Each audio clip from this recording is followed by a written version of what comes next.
शंकर शरण जी, ये जो धिम्मी या जिम्मी वाला कॉन्सेप्ट है, उसमें ऐसा लगता है या ऐसा लोगों को एक परसेप्शन है कि कभी रहा होगा, कोई बनते होंगे धिम्मी या जिम्मी, पर अब तो है नहीं।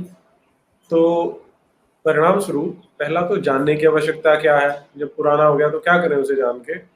और दूसरा, जब आज वो है ही नहीं, कोई कॉन्टेक्स्ट नहीं है, तो भी हम जान के क्या करेंगे। तो उस संदर्भ में कि क्या इसकी बैकग्राउंड क्या रही, क्या इम्प्लीकेशंस हैं, उस पे थोड़ा सा प्रकाश डालें जरा हमारे दर्शकों के लिए। धन्यवाद नीरज जी, ये सचमुच आपने ठीक कहा। ये एक समस्या है जरूर इस शब्द को समझने में, खास करके जो वातावरण अपने देश में है और पूरी दुनिया में है। मैंने इस शब्द का उल्लेख लगभग 20 साल पहले पहली बार देखा था, और एक इजिप्ट की लेखिका हैं बात येयोर, उन्होंने किताब लिखी है इस्लाम इन जिम्मीच्यूड। और बरसों तक ये मैं भी इस गलतफहमी में था कि धिम्मी पुराना कॉन्सेप्ट है, पुराने समय की चीज़ है, और मैं मानता था कि ये उसके अवशेष के रूप में दिमाग में कुछ बैठा हुआ है। और ये बड़े हाल की बात है, और मैं इसका श्रेय डॉक्टर बिल वार्नर को दूंगा, जिन्होंने इस पर संक्षेप में ही लेकिन बहुत सशक्त रूप से लिखा है, और आज की परिस्थिति का मूल्यांकन करते हुए जोड़ करके उन्होंने इसको समझाने की कोशिश की है। इसलिए सबसे पहले तो मैं दर्शकों और श्रोताओं से आग्रह करूंगा कि वो डॉक्टर बिल वार्नर की जो वेबसाइट है www.politicalislam.com, उस पर जाकर के धिम्मी और भी जो इस्लाम से जरूर जुड़ी हुई चीज़ें हैं उसको समझने की कोशिश कर सकते हैं। खास करके इसलिए कि बिल वार्नर ने सभी चीज़ों को आज के संदर्भ से जोड़ करके व्याख्यायित करने की कोशिश की है, और बहुत प्रामाणिक रूप से वो सारी बातें रखते हैं। तो जिम्मी या धिम्मी वाला जो धारणा है, मुझे लगता है कि सबसे पहले ये फंडामेंटल एक ध्यान में रखना चाहिए कि जितने भी महान दार्शनिक हुए दुनिया के, और खास करके भारतीय धर्म परंपरा में तो और भी ज़्यादा, उन्होंने मनुष्य को भय से मुक्त करने की कोशिशें की और उसी का आह्वान किया। बल्कि जो हमारे महान कवि हुए भी 20वीं सदी के, सच्चिदानंद हीरानंद वात्स्यायन अज्ञे, उन्होंने एक जगह लिखा है कि पूरी मानवता के लिए इससे बड़ी प्रार्थना नहीं हो सकती जो हिंदुओं ने दी है दुनिया को। पहले तो अपने को दी है, फिर दुनिया को दी है, और वो है अभीता नो श्याम, हे प्रभु हमें निर्भीक बनाओ। कवि अज्ञेय कहते हैं कि इससे बड़ी प्रार्थना नहीं हो सकती। और यहाँ पर यह चीज नोट करने की है कि इस्लाम ने इसका ठीक उल्टा किया। उसका उद्देश्य, उसकी घोषणा ही ठीक उल्टी थी। उन्होंने मानवता को, मुसलमानों को अल्लाह का और फिर प्रॉफिट का और फिर उसकी परंपरा का अधिक से अधिक डरने की और उसको अधिक से अधिक डराने का काम किया। और ये पूरा इस्लाम जो हम पिछली वार्ताएं कर चुके हैं, आप उसमें देख सकते हैं कि पूरा का पूरा इस्लाम भय पर, धमकी पर और इसी तरह की चीज़ों पर आधारित है। और इसका बिल्कुल थ्योरेटिकल भी है। हम इसकी चर्चा बहुत अलग अलग वार्ताओं में कर चुके हैं कि प्रोफेट खुद कहते हैं कि उन्होंने वो अल्लाह के गुलाम हैं, और मुसलमान जो है अल्लाह और प्रोफेट के गुलाम हैं। फिर पूरी मानवता मुसलमानों की गुलाम है और उनको डरना है। कुरान में 100 बार से अधिक गुलाम शब्द का उल्लेख हुआ है। और भय, फियर, हिंसा और वो नरक, जहन्नुम, वो तो अनगिनत है। जहन्नुम तो मानो एक सिग्नेचर ट्यून है जिसके बिना वो न काफिरों को न मुसलमानों को कुछ संबोधित करते हैं। तो इतना भय और डराने का भाव इस्लाम में है। बल्कि ये कहने में कोई अतिशयोक्ति नहीं है कि अगर इस्लाम से, मोहम्मदवाद से भय को हटा दिया जाए तो इस्लाम या मोहम्मदवाद टिकेगा भी या नहीं। ये इतना उस अर्थ में कमजोर भी है। लेकिन दूसरी अर्थ में ये भी नोट करना पड़ेगा कि प्रोफेट मोहम्मद इस दृष्टि से सर्वोत्तम रूप से सफल हुए कि लोगों को कैसे झुकाया जाए। और एक अर्थ में जाने या अनजाने उनके हाथ लग गई कि मानव मन की एक जेनेटिक विशेषता होती है, कम से कम मनुष्य की, कि वो किसी समूह और किसी हाई पोजीशन, ये दो के सामने झुकने की उसकी प्रवृत्ति होती है, आम मनुष्यों की। एक्सेप्शंस अपार्ट, अपवाद और है, लेकिन आम मनुष्य या तो झुंड के सामने, ग्रुप के सामने झुकते हैं, या फिर जो हाई पोजीशनड व्यक्ति है, किसी बड़े पद पर व्यक्ति है, उससे उसके सामने झुकने की एक सामान्य प्रवृत्ति है। और ये शायद इसका एक जैविक कारण भी है, ऐतिहासिक कारण भी है कि मनुष्य शरीर से बहुत ताकतवर प्राणी नहीं है। हम ये मान के चलते हैं लोकतांत्रिक देशों में, स्वतंत्र देशों में, कि व्यक्ति अपना निर्णय खुद लेता है और कार्यान्वित करता है। लेकिन प्रॉफेट मोहम्मद ने व्यक्ति के वो जो झुकने वाला पक्ष है उस पर ध्यान केंद्रित किया था, कि उसमें जो झुकने की प्रवृत्ति है और जिन कारणों से झुकने की प्रवृत्ति है, उन्होंने उस पर अपने आप को फोकस किया। क्योंकि ये मनुष्य, जैसा मैंने कहा कि मनुष्य जगत में, पशु जगत में मनुष्य एक ऐसा प्राणी है जो फिजिकली बहुत स्ट्रांग नहीं है, तो वो समूह में ही बच सकता था। इसीलिए एक समूह में रहना, समूह के नेता या मैनेजर जो भी है उसकी बात मानने की, उसमें ऐतिहासिक रूप से हजारों हजार वर्ष से एक सहज प्रवृत्ति रही है। और इस रूप में हम लोग पूरी तरह स्वतंत्र या स्वेच्छाचारी नहीं होते हैं, तरह तरह के नियम, कानून, कायदे मानते हैं, और ये मुख्यतः अपनी ही सुरक्षा के लिए। एक अर्थ में हम पूरी तरह स्वतंत्र नहीं हैं, बल्कि समाज के सदस्य के रूप में ही स्वतंत्र है। तो ये जो झुंड की प्रवृत्ति है, ये मनुष्य जाति के बचने के लिए संभवतः आवश्यक थी, क्योंकि अकेले बचने का उपाय नहीं था। तो इसीलिए ये डॉक्टर बिल वार्नर ये एक्सप्लेन करते हैं कि मनुष्य के डीएनए में ही, आजकल डीएनए शब्द बहुत फैशनेबल हो गया है हमारे एक नेता के कारण, ये एक संगठन के कारण, लेकिन डीएनए एक साइंटिफिक टर्म है और ये हजारों साल से मनुष्यों में होता है। तो वार्नर कहते हैं, और बिल वार्नर तो साइंस के ही व्यक्ति हैं, मैथमेटिशियन है, वो कहते हैं कि मनुष्य के डीएनए में एक बीटा जीन होती है, एक मतलब जिसमें झुकने की प्रवृत्ति होती है।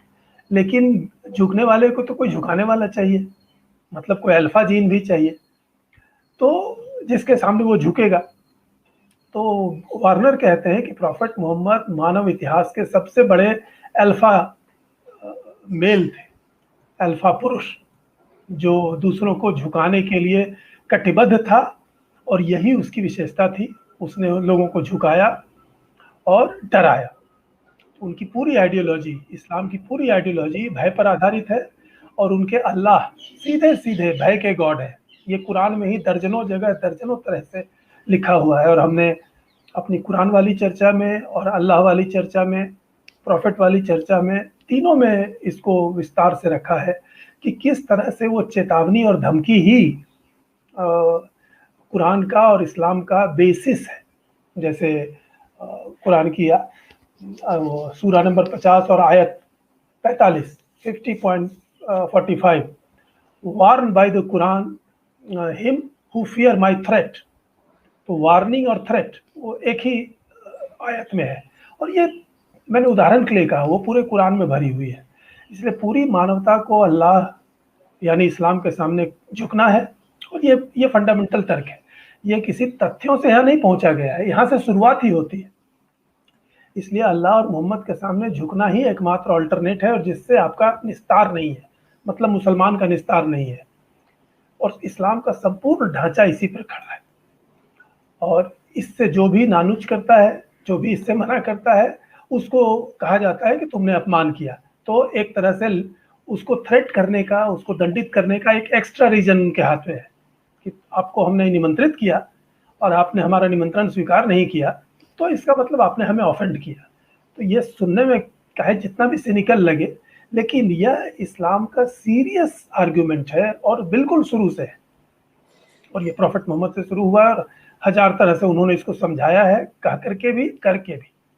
तो ये हमें कितना भी अविवेकी लगे, असंगत लगे, लेकिन ये इस्लाम की बुनियाद है कि वह मानव मन की वह विशेषता है, झुकने वाली, डरने वाली, चिंता करने वाली, उसको एक्सट्रीम लेवल तक उसका उपयोग करके प्रॉफेट मोहम्मद ने उसी को स्थापित करके बढ़ने में अनोखी सफलता पाई, और वो आज भी जारी है।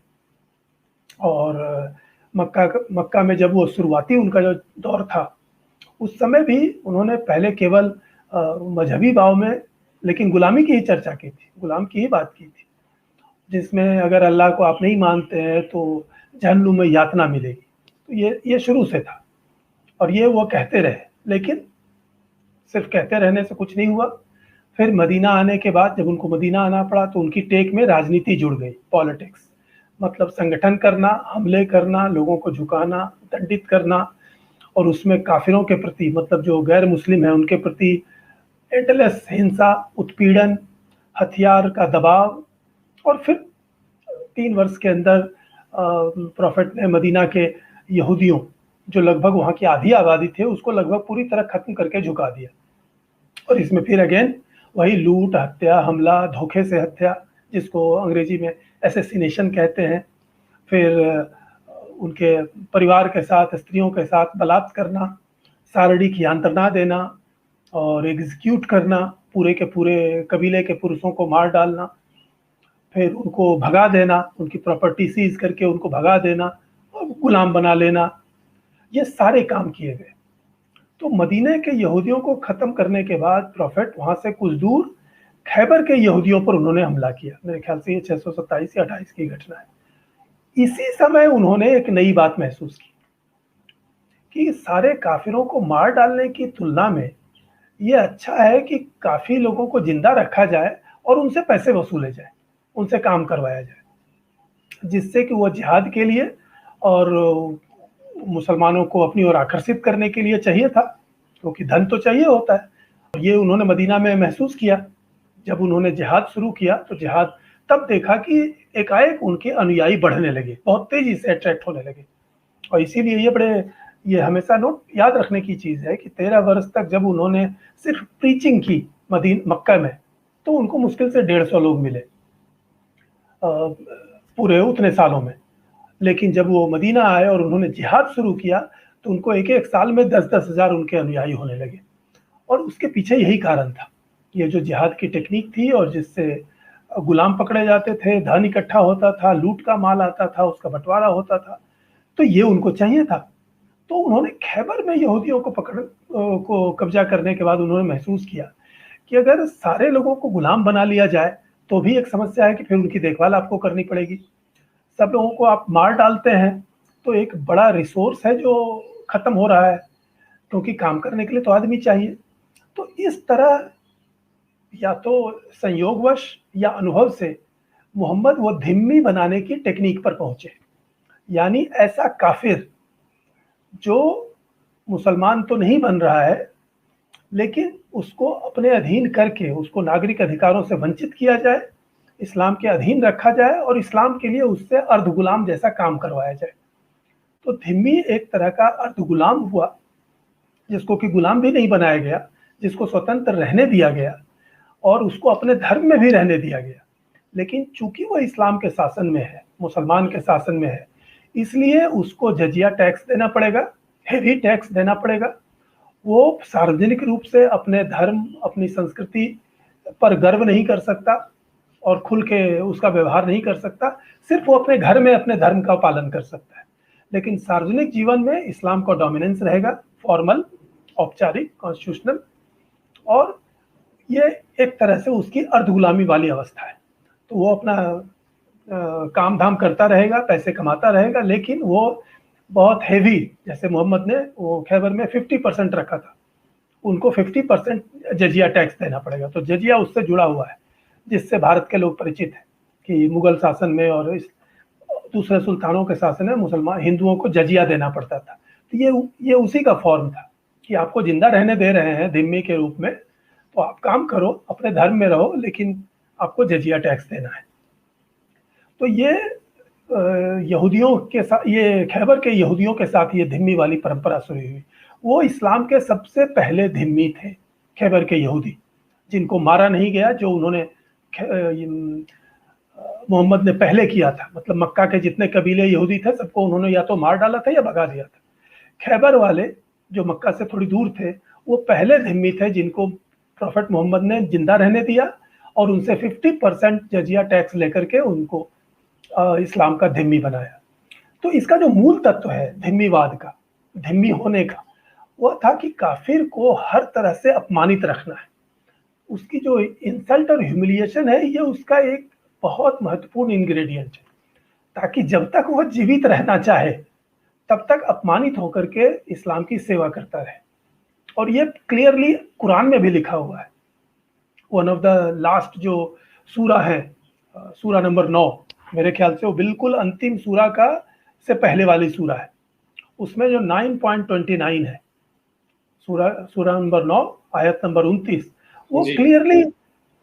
क्लियरली इसको डिफाइन करती है। उसमें ये दोनों चीजें हैं कि उनसे लड़ो जो ना अल्लाह पर ईमान लाते हैं ना आखिरत पर, और जो उसे हराम नहीं समझते जिसे अल्लाह ने अपने नबी द्वारा हराम ठहराया है, और उनसे तब तक जंग करो।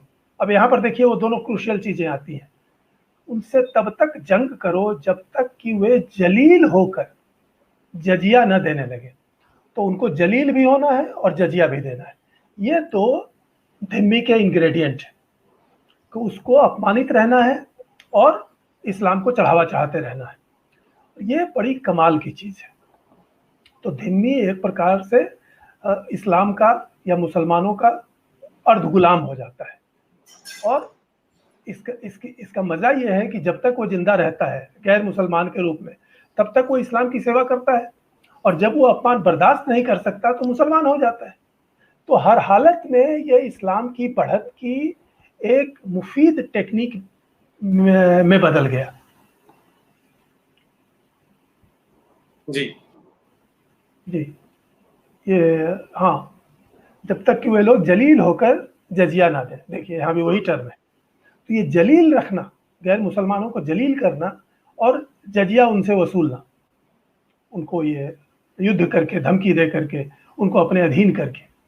तो इस तरह से प्रोफेट मोहम्मद की जो पूरा पावर स्ट्रक्चर है, जो मैंने कहा वो एक भय का पावर स्ट्रक्चर है, गुलामी का पावर स्ट्रक्चर है, वो पूरा बन गया।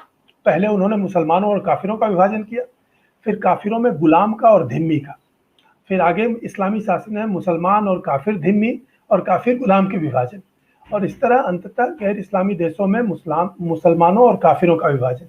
तो इस तरह से एक उनकी जो गुलामी की संरचना है, अल्लाह से लेकर के ये धिम्मी और अंत में गुलाम तक, वो पूरी तरह बन गई, जो इसमें सब कुछ इस्लाम की सेवा के लिए था, मोहम्मदवाद की सेवा के लिए था।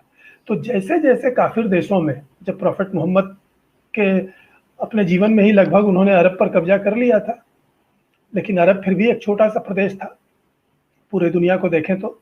लेकिन बाद में फिर उनके पहले दूसरे खलीफाओं ने और आगे खलीफाओं ने जिस तरह से इस्लाम को फैलाया, पहले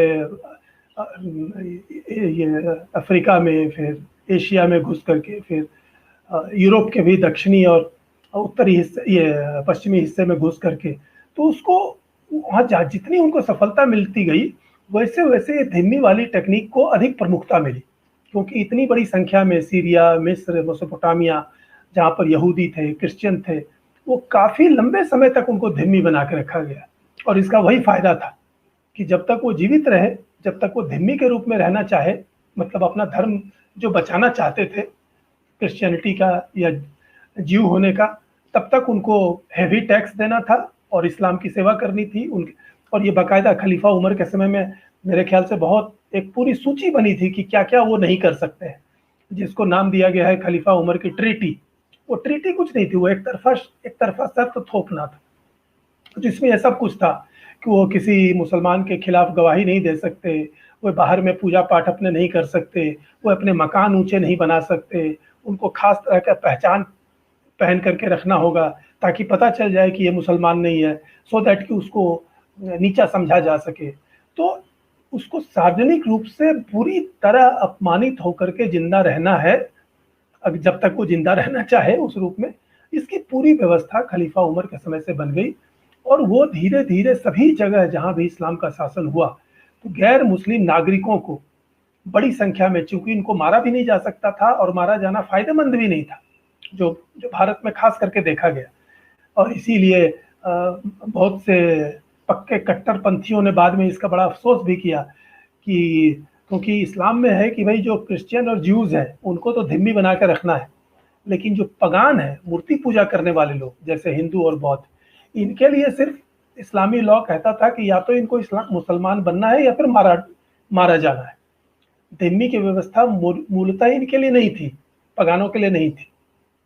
लेकिन भारत जैसे देश में जो इतना धनी था अर्थव्यवस्था की दृष्टि से और इतना विशाल था कि उनको, उनके मुसलमान शासकों को यह फील हुआ कि ये सारे लोगों को मार डालेंगे तो काम कौन करेगा। दूसरी बात, सारे काम उनको आते भी नहीं थे। उनको तो, जैसा मैं पिछले गुलामी वाली वार्ताओं में कह चुका हूँ, उनको तो गुलामी सिस्टम के अलावा इकोनॉमी का उनकी कोई नॉलेज नहीं थी, ना कोई टेक्निक उनके पास थी। तो उन्होंने ये भी महसूस किया कि ये इतने जो जटिल प्रकार के आर्थिक उत्पादन और प्रोडक्शन हिंदू लोग करते हैं, ये तो यही लोग कर सकते हैं। तो इतनी बड़ी संख्या में अगर लोगों का कत्ल कर दिया जाए, जो वो कर सकते थे, कुछ समय ऐसा जरूर आया था जिस समय वो चाहते तो कर सकते थे, लेकिन ये इकोनॉमिकली उनके लिए मुफीद नहीं था। इसीलिए उन्होंने हिंदुओं को भी एक तरह से इस्लाम से डेविएट होकर के, मूल इस्लाम से डेविएट होकर के उन्होंने कहा कि नहीं नहीं, इनको भी जिम्मी वाला स्टेटस दिया जा सकता है। तो वही अपमानित होकर के रहना, अपने अपने पूजा पाठ और धर्म के क्रियाकलाप घर के अंदर करना, और हेवी टैक्स देना हर तरह से, ये, और उनका कोई कानूनी अधिकार उनका नहीं रहेगा। ये एक तरह से इस्लामी फार्म के मवेशी काफिरों का, ये धिम्मियों का पूरे दुनिया में यही स्टेटस था। और कहीं भी काफिरों को समय रहते समझ में नहीं आया कि धिम्मी दुर्गति से बचने का क्या उपाय है, और हर कहीं बरसों दशकों तक वे सब धिम्मी लंबे समय तक रहे और अंततः मुसलमान बनते गए। और ये पूरा मेसोपोटामिया, सीरिया, मिस्र, यहाँ पर जितने लोग आज लगभग 100% जो मुसलमान हैं, उसका कारण ये है कि ये धीरे धीरे अपमान से त्रस्त होकर के मुसलमान बने, क्योंकि ये कई शताब्दियों तक और कई पीढ़ियों तक ये यहूदी के रूप में और क्रिश्चियन के रूप में बने हुए थे। लेकिन चूंकि उनको पब्लिक ह्यूमिलिएशन उनका इतना अधिक था, उनको कोई नागरिक अधिकार नहीं थे, उनके लिए न्याय नहीं था, उनके लिए सम्मान नहीं था, तो अंत में तंग आकर के धीरे धीरे लोग मुसलमान बनते गए। और वो प्रक्रिया भारत में भी देखी जा सकती है। भारत, पाकिस्तान और जो बांग्लादेश हमारा हिस्सा है, वहाँ जो बड़ी संख्या में सिख और हिंदू जो मुसलमान बने, वो इस अपमान और दबाव से,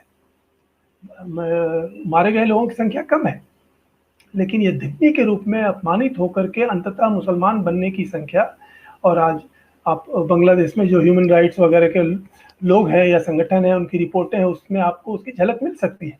या फिर रिचर्ड बेंकिन ने जो बांग्लादेश के हिंदुओं पर किताब लिखी है, उससे आपको पता चल सकता है। वहाँ बाकायदा अभी लॉ है, क्या, वेस्टेड प्रॉपर्टी एक्ट, वो बिल्कुल धिम्मियों वाला लॉ है कि हिंदुओं की संपत्ति को जब चाहे छीना जा सकता है। मुसलमानों का नहीं, लेकिन हिंदुओं का छीना जा सकता है। तो ये धिम्मी तरह के लॉ सारे इस्लामी देशों में है, जहाँ भी कुछ भी गैर मुसलमान बचे हुए। तो इस तरह से ये नोट करना चाहिए कि तलवार से नहीं, बल्कि अधिकांश काफिर धिम्मी के रूप में अपमान से अंततः मुसलमान बनते रहे हैं, और बड़ी संख्या में।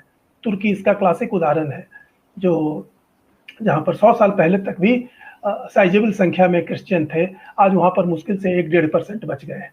कोई जिहाद, मतलब वायलेंट जिहाद नहीं हुआ।